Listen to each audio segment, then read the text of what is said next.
Olá, graça e paz, meu irmão e minha irmã. Estamos iniciando a leitura da Bíblia em 365 dias, uma dose de amor com a palavra de Deus. Hoje, no 305º dia, trago para leitura e comentários bíblicos os livros dos profetas Ezequiel, capítulo 4 e capítulo 5, Joel, capítulo 3 e o livro do apóstolo Lucas, capítulo 16. Neste momento, você precisa estar de posse de um bloco de anotação, caneta ou lápis. A Bíblia, tão importante quanto a sua leitura diariamente, nos aproxima de Deus, fortalecendo assim a nossa fé e a esperança. Enquanto você prepara o nosso kit de fé, trago uma mensagem rápida. Todos nós temos a necessidade de estarmos em comunhão com Deus diariamente. Comunhão esta, agora, a leitura da Bíblia. Orar, meditar, refletir. A Bíblia Sagrada está cheia de promessas. Precisamos acreditar na palavra de Deus. Alimente a sua fé. A sua palavra tem muito mais força do que as coisas contrárias. Estamos vivendo um tempo em que devemos abrir os olhos. Satanás não está aqui para roubar o seu carro, sua casa, sua roupa, seu apartamento, celular, relógio. Ele vem para roubar agora esta semente, este estudo bíblico, a sua fé e os propósitos que Deus tem para você. Precisamos usar todos os recursos que Deus tem nos dado, incentivar a leitura da Bíblia, estudar. A Bíblia Sagrada nos faz gerar a fé, nos faz ter o alimento, a cura e a restauração. A compreensão da palavra vem através da revelação pelo Espírito Santo. Senhor, revele a compreensão de sua palavra. Jesus Cristo, me dê compreensão de sua palavra hoje e sempre. Em nome de Jesus, amém. E graças a Deus. Se desconecte de tudo e permita que a palavra do Senhor adentre em vossos corações. Vamos para a leitura no livro do profeta Ezequiel, capítulos 4 e 5. O cerco simbólico de Jerusalém. Filho do homem, pegue um tijolo, ponha-o diante de você e faça nele um desenho da cidade de Jerusalém. Nesse desenho, a cidade deverá estar sitiada, com rampas e torres de ataque, acampamentos e arietes em volta dela. Pegue também uma assadeira de ferro e coloque-a como muro de ferro entre você e a cidade. Volte o seu rosto para a cidade, ela será sitiada e você a sitiará. Isso servirá de sinal para a casa de Israel. Deite-se também sobre o seu lado esquerdo e ponha sobre ele a maldade da casa de Israel.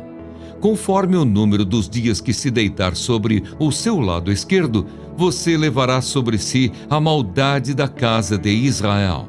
Porque determinei que cada ano da sua maldade corresponda a um dia, num total de 390 dias. E você levará sobre si a maldade da casa de Israel. Quando você tiver cumprido esses dias, deite-se sobre o seu lado direito, e você levará sobre si a maldade da casa de Judá durante 40 dias, um dia para cada ano. Volte o seu rosto para o cerco de Jerusalém e com o braço descoberto profetize contra ela. Eis que vou amarrá-lo com cordas. E assim você não poderá se virar de um lado para o outro até que você tenha cumprido os dias do seu cerco. Pegue trigo, cevada, favas, lentilha, aveia e centeio. Coloque-os numa vasilha e com eles faça pão para você. Durante os dias em que você se deitar sobre o seu lado, 390 dias, você comerá desse pão. A sua comida será por peso, 240 gramas, que você comerá de tempos em tempos. Também a água que você beber será medida, meio litro por dia, para beber de tempos em tempos. O que você comer será como bolo de cevada, assado sobre esterco humano, à vista do povo. E o Senhor disse ainda: assim os filhos de Israel comerão a sua comida impura entre as nações para onde os expulsarei.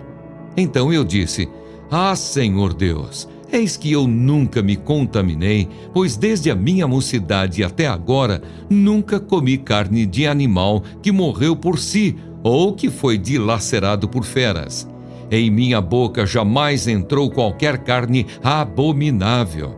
Então ele me disse: pois bem, vou deixar que você use esterco de vaca em lugar de esterco humano. Asse o seu pão em cima dele. Disse mais: Filho do homem, eis que eu cortarei o suprimento de pão em Jerusalém. Comerão o pão por peso e com ansiedade. Beberão a água por medida e com espanto, visto que lhes faltará o pão e a água. Ficarão espantados uns com os outros e se consumirão nas suas maldades.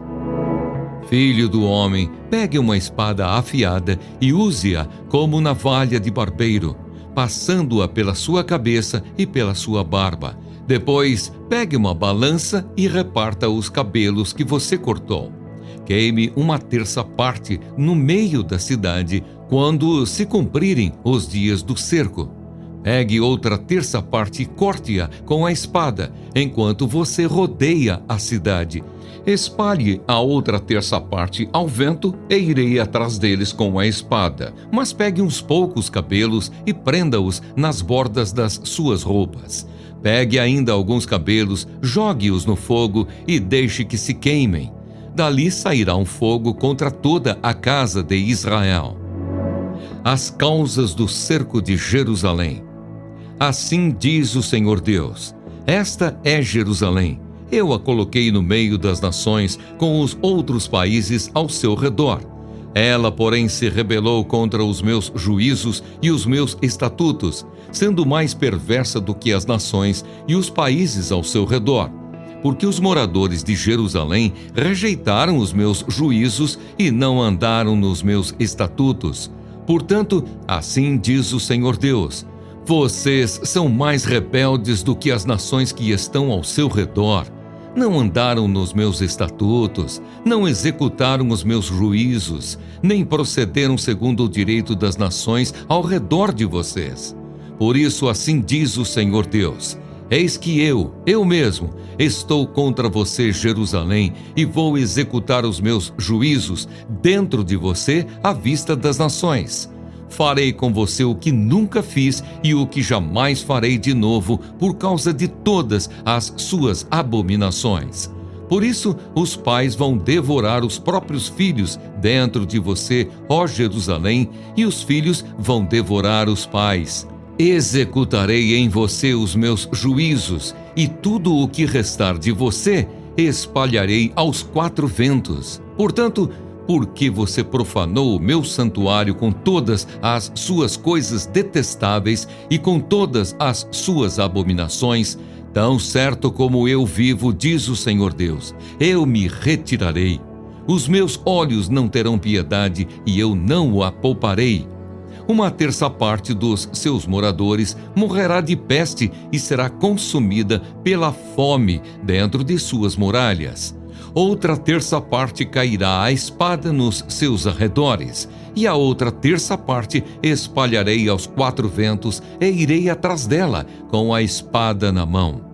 Assim se cumprirá a minha ira, satisfarei neles o meu furor e me acalmarei.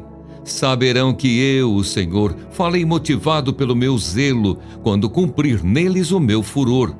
Jerusalém, farei de você uma desolação e objeto de deboche entre as nações que estão ao seu redor, à vista de todos os que passarem.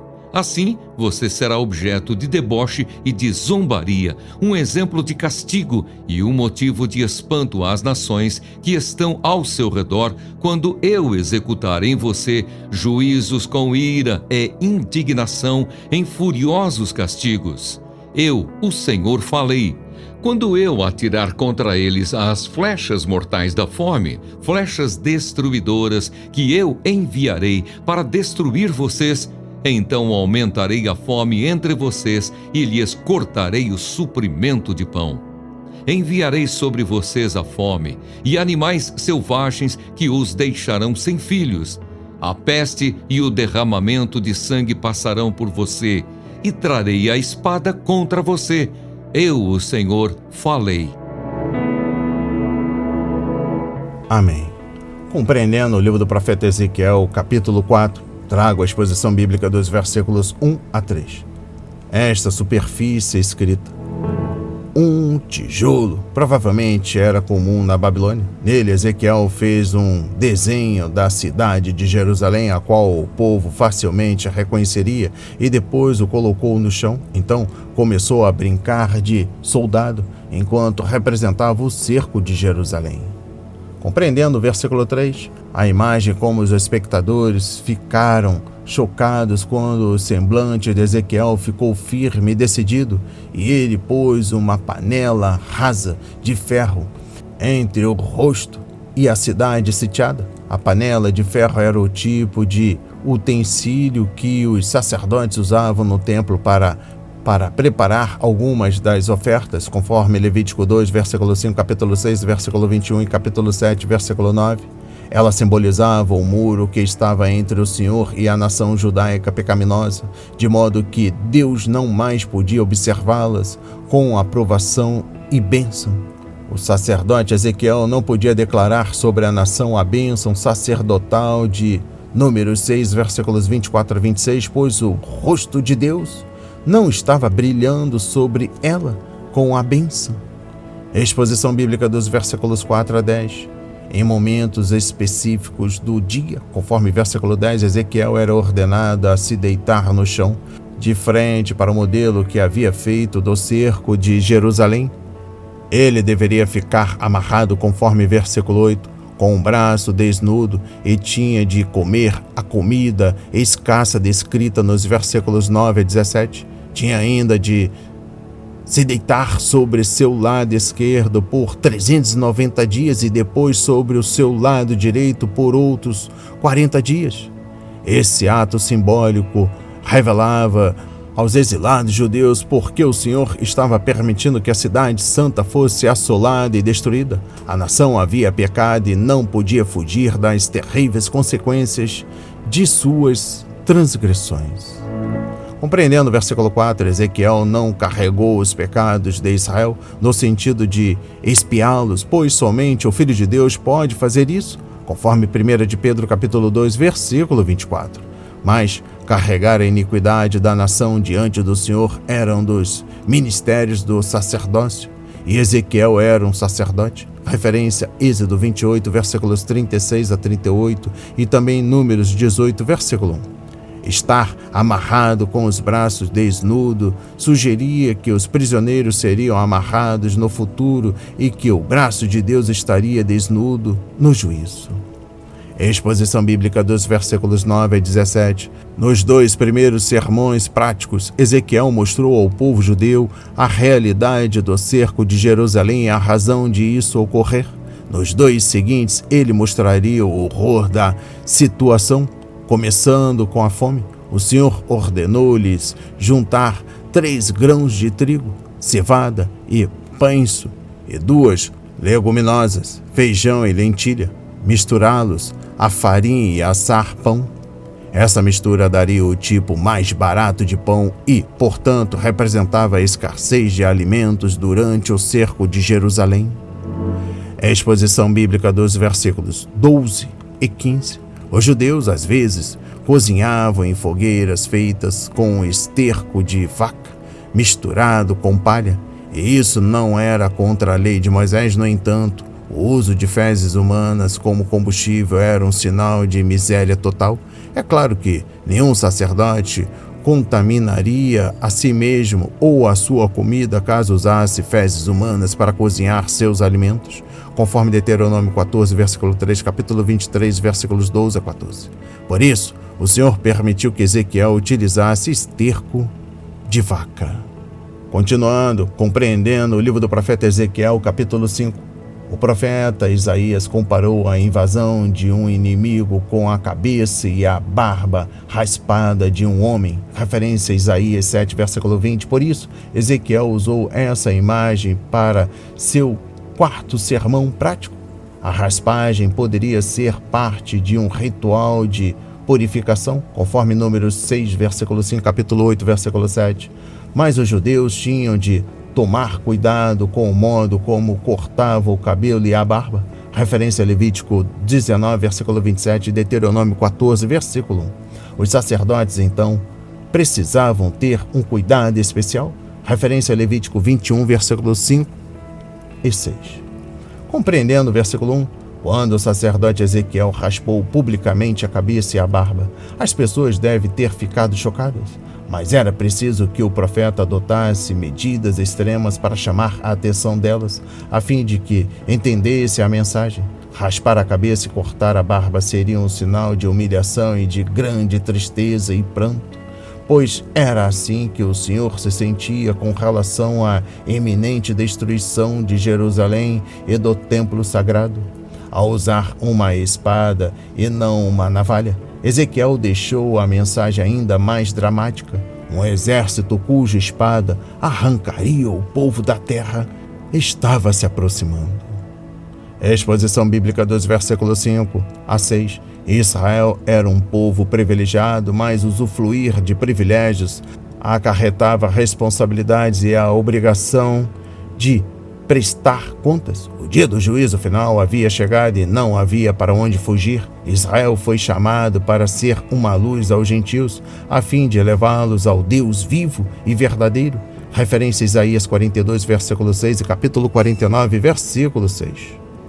Mas em vez disso, os israelitas adotaram os caminhos maus daqueles povos e se tornaram mais pecadores do que seus vizinhos. Exposição bíblica dos versículos 7 a 11. Deus puniria Israel abertamente à vista das nações cujas práticas pecaminosas a nação seguia.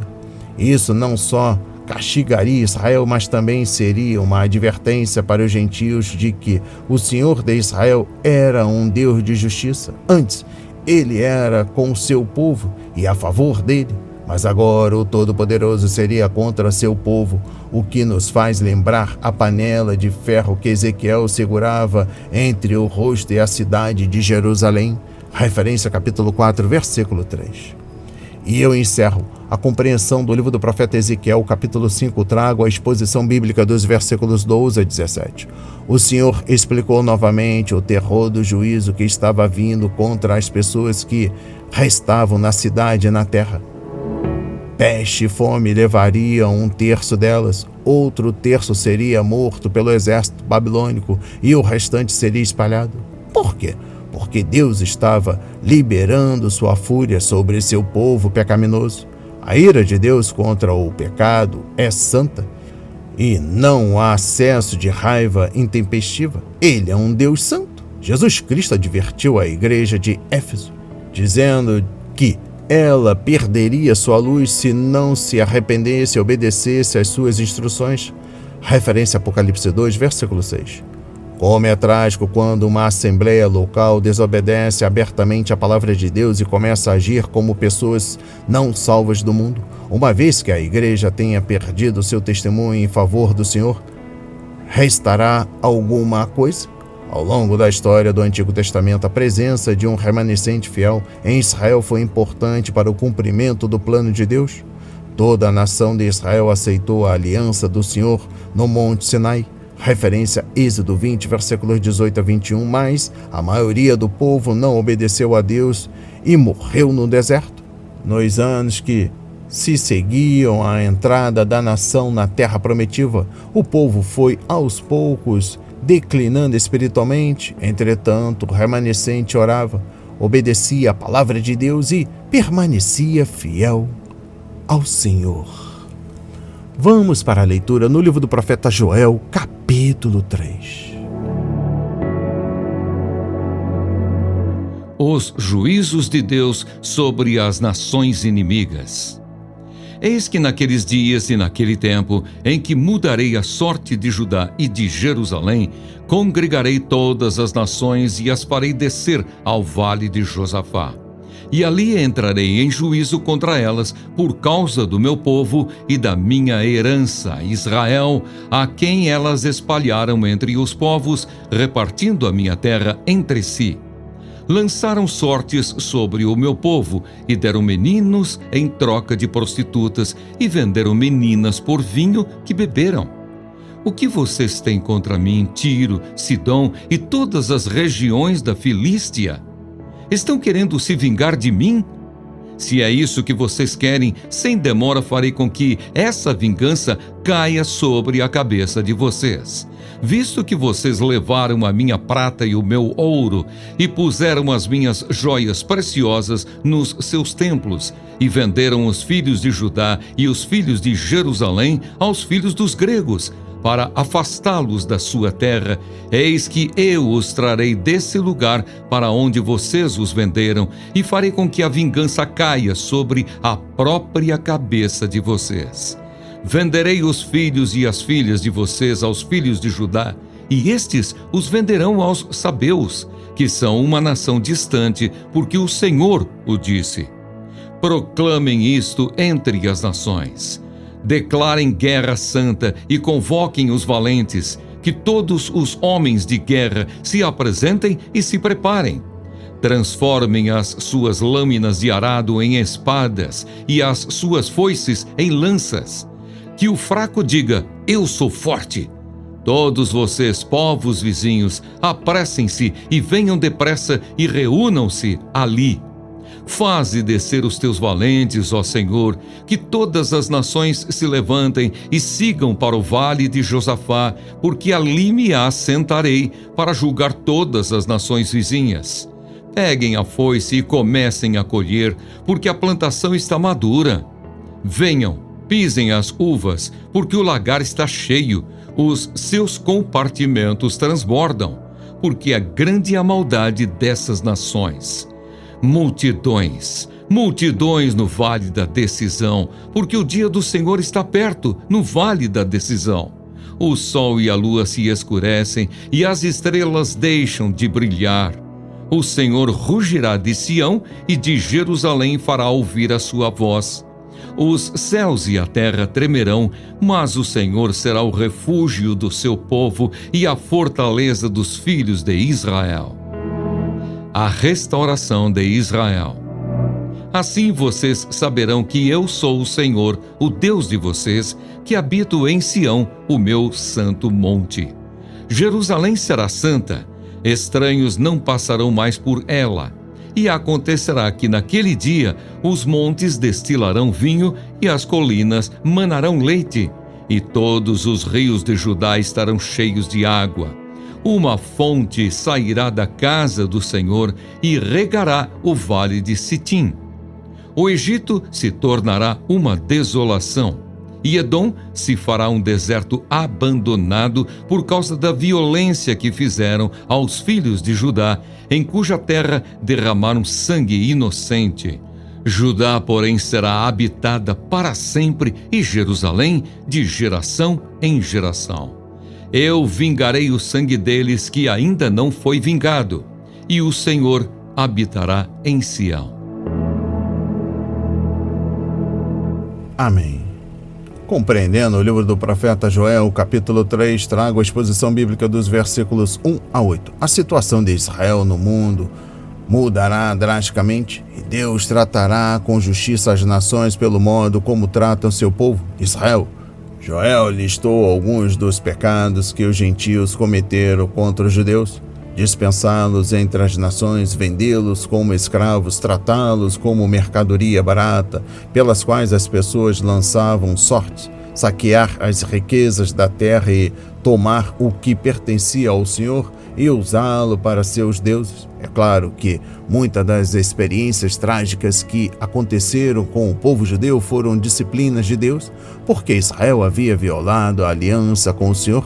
Acontece que as nações gentílicas foram além da disciplina ordenada por Deus e massacraram Israel de maneira demasiada.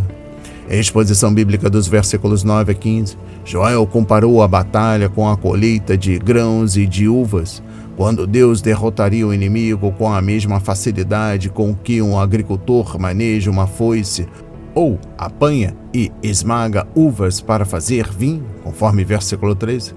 Apocalipse 14, versículos 14 a 20, tem uma imagem similar, quando Deus faz a colheita da terra e da videira da terra, esmagando os exércitos como se fossem cachos de uvas.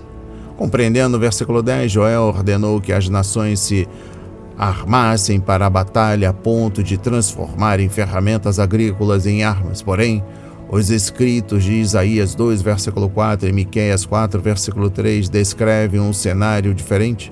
Eles farão de suas espadas arados e de suas lanças foices.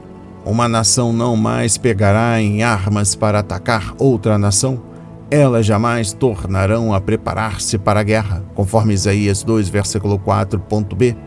Acontece que aqueles dois profetas estavam descrevendo o reino futuro quando as pessoas deixariam de lado a guerra e, por isso, não precisariam mais de armas. Esta passagem de Joel, no entanto, descreve a batalha que anunciaria esse reino de paz. Compreendendo o versículo 16, como um leão veloz, Deus rugirá de Sião e conquistará o inimigo, conforme Oséias 11, versículos 10 a 11 e Amós 1, versículo 2. Quando o cordeiro se tornar um leão, é melhor que as nações tremam. Referência a Apocalipse 5, versículo 5. As nações perdidas da terra perecerão quando ele levantar a voz no juízo, mas em relação ao seu povo, o Senhor será um refúgio e fortaleza. Vá, meu povo, entre em seus quartos e tranque as portas. Esconda-se por um momento, até que tenha passado a ira dele. Vejam, o Senhor está saindo da sua habitação para castigar os moradores da terra por suas iniquidades. A terra mostrará o sangue derramado sobre ela, não mais encobrirá os seus mortos. Conforme Isaías 26, versículos 20 a 21, compreendendo o versículo 17, o Monte Sião, sobre o qual Jerusalém foi construída, e o templo erigido, era um lugar muito especial para os judeus, afinal, era o lugar que Deus havia escolhido como sua morada. Referência a Salmos 48, 87 e 132, versículo 13. Quando os babilônios destruíram o templo, os judeus oraram pelo momento em que seu templo seria restaurado, quando a glória de Deus voltaria, pois Deus salvará Sião e reconstruirá as cidades de Judá. Então o povo ali viverá e tomará posse da terra. Aleluia! Referência a Salmos 69, versículo 35. Compreendendo o versículo 18, vale lembrar que das cidades importantes na antiguidade, Jerusalém era a única que não foi edificada perto de um grande rio. Roma tinha o Tibre. Nínive desenvolveu-se próximo ao rio Tigre, e a Babilônia contava com as águas do Eufrates. As grandes cidades egípcias surgiram às margens do rio Nilo, mas no novo reino Jerusalém terá um rio que procede do templo de Deus. Naquele dia as águas correntes fluirão de Jerusalém, metade delas para o mar do leste e a metade para o mar do oeste. Isso acontecerá tanto no verão como no inverno. Referência a Zacarias 14, versículo 8. Exposição bíblica dos versículos 20 a 21.a. De que adiantaria a terra ser restaurada se ela estivesse cheia de pecadores? Da mesma forma, o povo de Deus deve ser purificado para poder entrar no reino prometido. O Senhor prometeu purificar seu povo dos pecados, perdoá-lo e restaurá-lo para si mesmo. Naquele dia, uma fonte jorrará para os descendentes de Davi e para os habitantes de Jerusalém, para purificá-los do pecado e da impureza. Referência a Zacarias 13, versículo 1. E eu encerro a compreensão do livro do profeta Joel, capítulo 3, trago o versículo 21.b. Que maneira maravilhosa de encerrar o livro! O Senhor habita em Sião. O profeta Ezequiel viu como a glória de Deus se apartou do templo, que estava prestes a ser destruído. Referência a Ezequiel 8, versículo 4, capítulo 9, versículo 3, capítulo 10, versículo 4 e versículo 18 e capítulo 11, versículo 23. E depois viu essa glória voltar para o novo templo da nação restaurada. Referência a Ezequiel 43, versículos 1 a 5. Ele viu uma nova Jerusalém que havia recebido um novo nome. O Senhor está lá, em hebraico, Yahweh Shammah. Ezequiel 48, versículos 30 a 35. A profecia de Joel começou com uma tragédia, a invasão dos gafanhotos, mas terminou com um triunfo, ou seja, a instalação do reinado do Rei dos Reis e o Senhor dos Senhores. Jesus disse aos seus discípulos: digo a vocês a verdade. por ocasião da regeneração de todas as coisas, quando o Filho do Homem se assentar em seu trono glorioso, você que me seguiriam também se assentarão em 12 tronos, para gozar as 12 tribos de Israel. Aleluia! Referência a Mateus 19, versículo 28. Que nunca percamos o milagre de seu reino glorioso. Vamos para a leitura no livro do apóstolo Lucas, capítulo 16. A parábola do administrador infiel. Jesus disse também aos seus discípulos: certo homem rico tinha um administrador. Um dia ele recebeu uma denúncia de que esse administrador estava desperdiçando os bens dele. Então, chamando-o, lhe disse: que é isto que ouço a seu respeito? Preste contas da sua administração, porque você não pode mais ser o meu administrador. O administrador então se pôs a pensar: que farei agora que estou sendo demitido pelo meu patrão? Trabalhar na terra não posso. De mendigar tenho vergonha. Já sei o que vou fazer para que, quando for demitido, as pessoas me recebam em suas casas. Tendo chamado cada um dos devedores do seu patrão, perguntou ao primeiro: quanto você deve ao meu patrão? Ele respondeu: 100 barris de azeite. Então o administrador disse: pegue a sua conta, sente-se depressa e escreva 50. Depois perguntou ao outro: e você, quanto deve? Ele respondeu: 100 sacos de trigo. O administrador lhe disse: pegue a sua conta e escreva 80. E o patrão elogiou o administrador infiel por sua esperteza, porque os filhos do mundo são mais espertos na sua própria geração do que os filhos da luz. E eu recomendo a vocês: usem a riqueza injusta para fazer amigos, para que, quando a riqueza faltar, vocês sejam recebidos nos tabernáculos eternos. Quem é fiel no pouco, também é fiel no muito. E quem é injusto no pouco, também é injusto no muito. Portanto, se vocês não forem fiéis na aplicação da riqueza injusta, quem lhes confiará a verdadeira riqueza? Se vocês não são fiéis na aplicação do que é dos outros, quem lhes dará o que é de vocês? Nenhum servo pode servir a 2 senhores, porque irá odiar um e amar o outro, ou irá se dedicar a um e desprezar o outro. Vocês não podem servir a Deus e à riqueza. A lei e o reino de Deus. Os fariseus, que eram avarentos, ouviam tudo isto e zombavam de Jesus. Mas Jesus lhes disse: vocês são os que se justificam diante dos homens, mas Deus conhece o coração de vocês. Pois aquilo que é elevado entre homens é abominação diante de Deus. A lei e os profetas duraram até João. Desde esse tempo, o evangelho do reino de Deus vem sendo anunciado e todos se esforçam para entrar nele. E é mais fácil passar o céu e a terra do que cair um tio sequer da lei. A respeito do divórcio. Quem repudiar a sua mulher e casar com outra, comete adultério. E aquele que casa com a mulher repudiada pelo marido, também comete adultério. O rico e o mendigo. Ora, havia certo homem rico que se vestia de púrpura e de linho finíssimo, e que se alegrava todos os dias com grande ostentação. Havia também certo mendigo chamado Lázaro, coberto de feridas, que ficava deitado à porta da casa do rico. Ele desejava alimentar-se das migalhas que caíam da mesa do rico, e até os cães vinham lamber-lhe as feridas. E aconteceu que o mendigo morreu e foi levado pelos anjos para junto de Abraão. Morreu também o rico e foi sepultado. No inferno, estando em tormentos, o rico levantou os olhos e viu ao longe Abraão e Lázaro junto dele. Então, gritando, disse: Pai Abraão, tenha misericórdia de mim e mande que Lázaro molhe a ponta do dedo em água e me refresque a língua, porque estou atormentado neste fogo.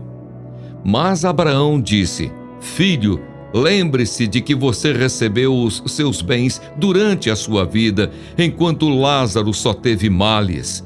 Agora, porém, ele está consolado aqui enquanto você está em tormentos. E além de tudo, há um grande abismo entre nós e vocês, de modo que os que querem passar daqui até vocês não podem, nem os de lá passar para cá. Então o rico disse: Pai, eu peço que mande Lázaro à minha casa paterna, porque tenho 5 irmãos, para que lhes dê testemunho, a fim de que não venham também para este lugar de tormento. Abraão respondeu: Eles têm Moisés e os profetas, ouçam-nos. Mas ele insistiu: Não, pai Abraão, se alguém dentre os mortos for até lá, eles irão se arrepender. Abraão, porém, lhe respondeu: Se não ouvem Moisés e os profetas, também não se deixarão convencer, mesmo que ressuscite alguém dentre os mortos.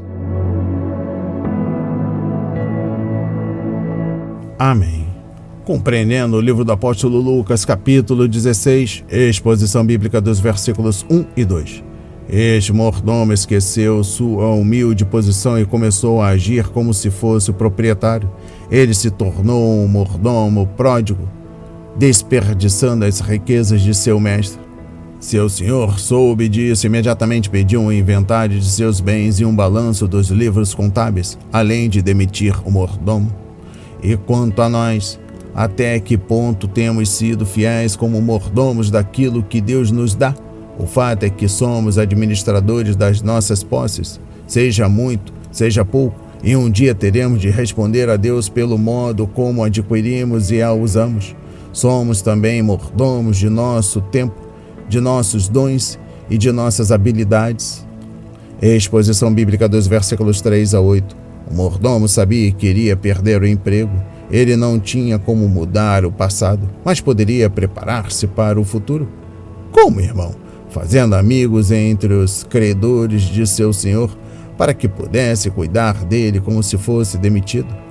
Ele concedeu a cada um deles um generoso desconto, caso pagasse as dívidas imediatamente, e eles ficaram satisfeitos em cooperar. Até mesmo seu senhor o cumprimentou por seu plano inteligente. Referência versículo 8. Compreendendo versículo 9. Jesus não elogia o mordomo por roubar seu senhor ou para incentivar outros a serem desonestos. Ele reconheceu que aquele homem fizera uso sábio da oportunidade. Os filhos deste mundo, versículo 8, são especialistas em aproveitar as oportunidades para ganhar dinheiro, fazer amigos e ficar à frente dos outros. O povo de Deus deve ser atencioso, sendo sábio assim quando se trata de gerir assuntos espirituais da vida.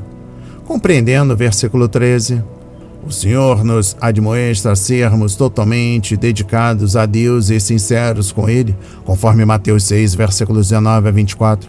Não podemos amar ou servir a 2 senhores, assim como não podemos caminhar em 2 direções ao mesmo tempo. Se optarmos por servir ao dinheiro, não poderemos servir a Deus. Se, no entanto, escolhermos servir a Deus, não poderemos servir ao dinheiro. Jesus exige integridade e devoção total a Deus, colocando em primeiro lugar em tudo, referência a Mateus 6, versículo 33. Se Deus é nosso mestre, então o dinheiro vai ser nosso servo e vamos utilizar nossos recursos de acordo com a vontade do Senhor. Porém, se Deus não é nosso Senhor, então nos tornaremos servos do dinheiro e Ele é um mestre terrível. Vamos desperdiçar a vida em vez de investi-la e vamos um dia nos encontrar sem amigos ao entrar pelos portais da glória. Exposição bíblica dos versículos 16 a 21. O homem rico, obviamente, não tinha noção nenhuma do que era mordomia ou teria usado parte de sua riqueza para ajudar Lázaro. É um mistério o motivo pelo qual permitiu que o mendigo acampasse em frente à sua porta. Talvez pensasse que fornecer um lugar para o homem fosse o suficiente, e pode ser que alguns de seus amigos ricos ocasionalmente dessem esmolas a Lázaro quando o encontravam ali.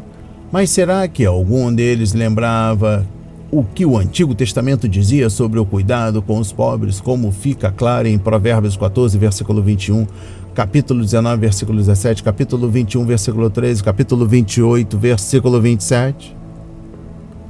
Exposição bíblica dos versículos 22 a 23. Pela descrição de Nosso Senhor, aprendemos que Hades, o lugar dos mortos, tinha duas seções, uma parte paradisíaca chamada Seio de Abraão, conforme Nova Versão Internacional, junto de Abraão, em uma parte destinada à punição.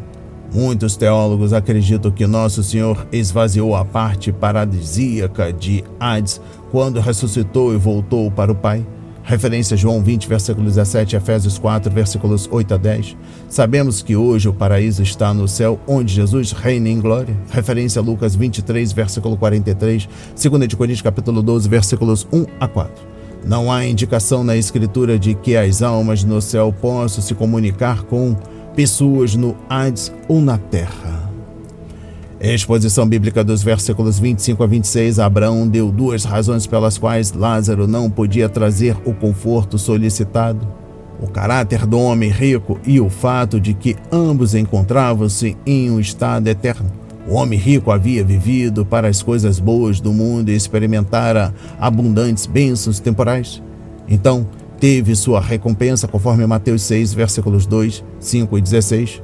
Ele havia determinado seu destino ao deixar Deus de fora de sua vida, e agora nem seu caráter e nem seu destino podiam ser mudados. Lázaro não poderia deixar sua situação de conforto e fazer o mesmo, que fosse uma breve visita ao lugar de tormento. E eu encerro a leitura da Bíblia em 365 dias e também na compreensão do livro do apóstolo Lucas, capítulo 16, trago o versículo 31. Abraão experimentou que apenas uma coisa poderia impedir aqueles 5 homens de se juntarem, por fim, ao irmão. Eles precisavam ouvir a palavra de Deus e responderem a ele por fé. Moisés e os profetas eram testemunhas permanentes aos pecadores, instruindo-os como se arrepender e serem salvos, e os judeus os ouviam todos os sábados na sinagoga, na leitura das Escrituras. Embora os milagres possam atestar a autoridade do pregador, eles não podem produzir qualquer convicção ou conversão no coração de quem está perdido. As palavras de hoje foram semeadas para as nossas vidas, para a honra e a glória do Senhor. Receba este alimento diário, não hesite, compartilhe. Deus está interessado na minha e na sua dor. Que Deus nos abençoe abundantemente.